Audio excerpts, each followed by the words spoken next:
आवाज सर्वसामान्यांचा। कातरखटाव येथील एरळवाडी मातंग वस्तीकडे जाणाऱ्या पुलानजीक घनदाट झाडीत रात्री अपरात्री दिवसा तरस प्राण्याचे दर्शन होत असल्याने या मार्गावर ये-जा करणाऱ्या ग्रामस्थांमध्ये चांगलीच भीतीचे वातावरण निर्माण झाले आहे।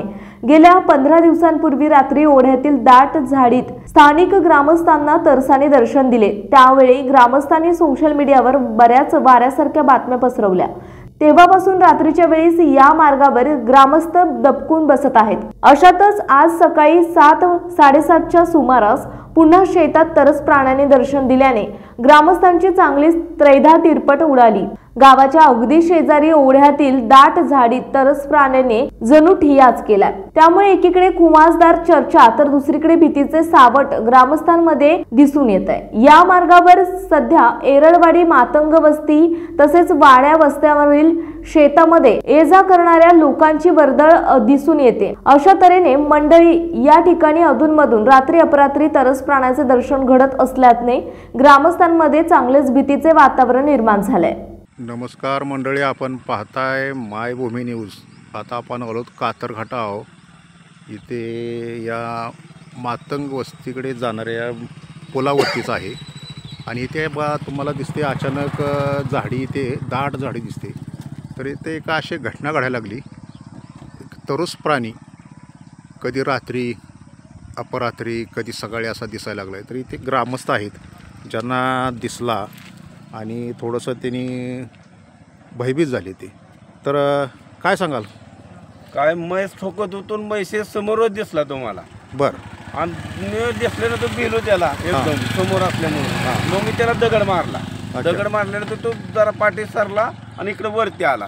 वरती आल्यानंतर हळी मारली, तरुच तरुच बघा।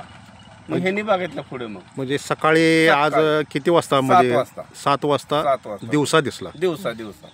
अच्छा। पाठीमागे किती एक 10-15 दिवसावे रात्रीच्या वेळी रोज दिसतोय तो? 8 ते 10 दिवस झाले। 8 ते 10 दिवस झाले।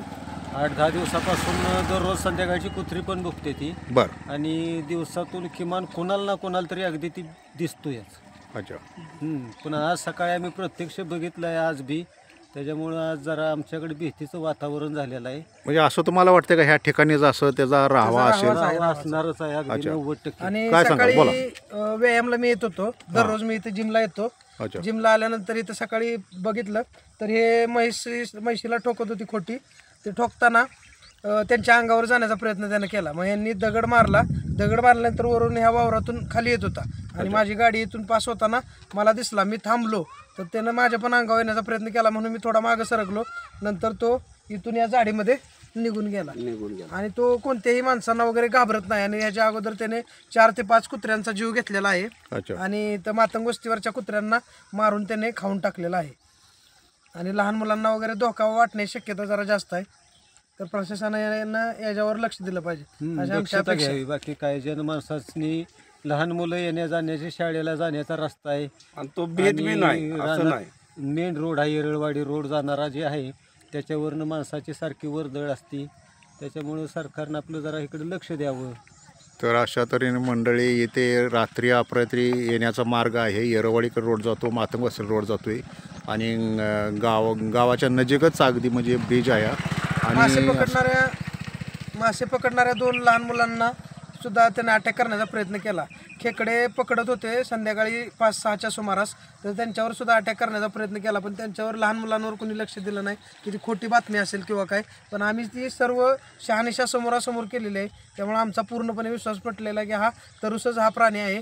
त्याबाबत सर्व ग्रुपवर व्हिडिओ सुद्धा व्हायरल होत आहे। तर अशा तऱ्हेने रात्री अपरात्री ग्रामस्थांना इथे तरुस प्राणी असा दिसत आहे आणि त्यांना असं वाटतं की इथेच त्याचा राहावा असला पाहिजे। रात्री आज दिवसातसुद्धा त्यांना दिसल्यामुळे ग्रामस्थांनी जरा भयभीत झालेत।